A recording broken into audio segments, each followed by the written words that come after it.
ایک آدمی یمن سے آیا کئی 100 کلومیٹر کا سفر طے کر کے ملنے. اس نے دروازے پہ دستک دی. حضرت کے گھر کے دروازے، بادشاہ کے پیر ہیں. اندر سے بی بی صاحبہ بولی کون ہے دروازے پہ؟ فرمایا میں یمن سے آیا ہوں یا مصر سے آیا ہوں، بڑی دور سے ملاقات کرنی ہے. حضرت صاحب کدھر ہیں؟ تو بی بی کہنے لگی تجھے بھی کوئی کام نہیں جس طرح اسے کوئی کام نہیں، تو بھی فارغ ہے اس کی طرح، بس یہی اللہ یہی ڈیوٹی ہے تیری بھی.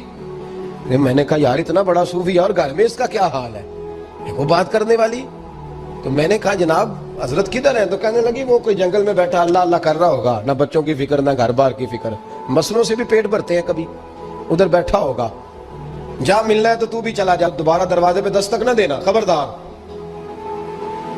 کہتے ہیں میرے وہ جو میں ایک ذائچہ بنا کے آیا تھا نا اللہ کے ولی کا، وہ میرا سارا ہی ٹوٹ گیا.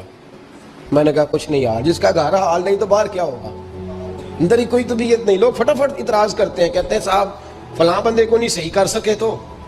حالانکہ یہ بات اور ہے، یہ پہلو اور ہے. نوح علیہ السلام کی بیوی اگر کافر رہ جائے، بیٹا اگر غیر مسلم رہ جائے تو یہ حکمت الہی ہوتی ہے، یہ اللہ پاک کی حکمت ہوتی ہے.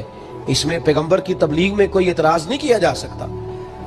اس نے کہا جنگل میں ہوں گے تو بھی چلا جا. کہتے ہیں وہ جو میرے ذہن میں ان کا زاویہ تھا، وہ جو ایک شخصیت کا روپ میں بنا کے وہ تو نکل گیا، لیکن میں نے کہا چل اتنی دور سے آیا ہوں بابے سے مل ہی لیتا ہوں، شام ہو گئی ہے رات بھی رہنا ہے. کہتے ہیں میں نے جنگل کی طرف منہ کیا تو حضرت جنگل سے آ رہے تھے اور شیر پہ بیٹھے ہوئے تھے، شیر پہ بیٹھے تھے.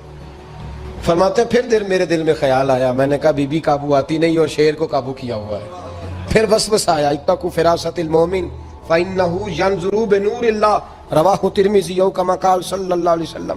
اللہ کے رسول فرماتے ہیں مومن کی فراست قلبی سے ڈرو، وہ تو اللہ کے نور سے دیکھا کرتا ہے، اللہ کے دیے ہوئے نور سے دیکھتا ہے. اللہ اکبر. جب یہ بات سنی نا اس نے، کہتے میں نے دل میں سوچی تو حضرت میرے دل کی بات جان گئے اور فرمانے لگے او بھائی، کہتے میں نے کوئی حال بتایا نہیں، خود ہی فرمانے لگے میاں اس کے اندر صرف ایک ہی غلطی ہے کہ وہ زبان کی ٹھیک نہیں، بستر کی بڑی پاک ہے، نظر کی بڑی پاک ہے، کردار کی بڑی اچھی ہے، میرے بچوں کو پالتی ہے، بس زبان کی ذرا ٹھیک نہیں. اور فرمانے لگے میں اس نتیجے پہ پہنچا ہوں اگر میں نے اسے نکال دیا تو اور کوئی رکھے گا نہیں، بیچاری زندگی ساری پریشانی میں گزار دے گی. اور پھر اگلے لفظ کہے تو حد ہو گئی.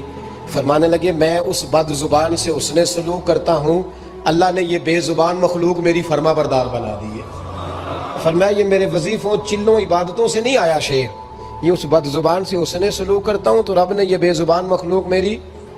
اب یہ گنجائش، یہ حکم خامن کے لیے ہے، یہ تقریر سن کے بی بی نہ کہہ دے کہ میں نے بد زبان ہونا ہے تو آپ فرما برداری کریں میری. تو یہ جس کے لیے بات ہو اسی تک رہے. خامد کو حکم ہے کہ اگر کوئی کوتاہی ہے تو اس کوتاہی کی پردہ پوشی کرے. گھر جو ہوتا ہے نا، گھر کچھ چیزیں اجازت نہیں دے رہی میری کہ میں کچھ اور بات آپ سے کروں، کچھ آپ کو نیند بھی آ رہی ہے. دیکھیں پورا وجود سلامت ہو اور اندر روح نہ ہو تو بندہ زندہ رہ سکتا ہے؟ جڑے نہیں بولے انہیں رہ لینا. میرا خیال وجود ہو سارا سلامت ہے لیکن روح سلامت، بندہ بچ جائے گا؟ بولے نا یار، جنہیں نیند آ رہی ہو بولو. نہیں نہ رہ سکتا. پورے گھر میں ہر شے ہو، ذمہ داری سے بات کر رہا ہوں، پورے گھر میں ہر شے موجود ہو، اگر گھر میں دین نہ ہو تو گھر چلتا نہیں چل سکتا. جس گھر میں نماز نہ ہو وہ گھر نہیں چلتا، جس میں قرآن پاک نہ ہو وہ گھر. اس لیے کہ دین روح ہے. دین اگر گھر میں دین نہیں تو گھر چل سکتا. سن لے حدیث پاک ترمذی شریف کی، نبی کریم علیہ الصلوۃ والسلام، یہ بھی حق ہے، یہ آخری بات اس عنوان پہ سنیں، یہ حق آخری ہے، اس کو بھی سمجھیں. ترمذی شریف میں نبی پاک علیہ السلام نے فرمایا، دعا دی حضور نے.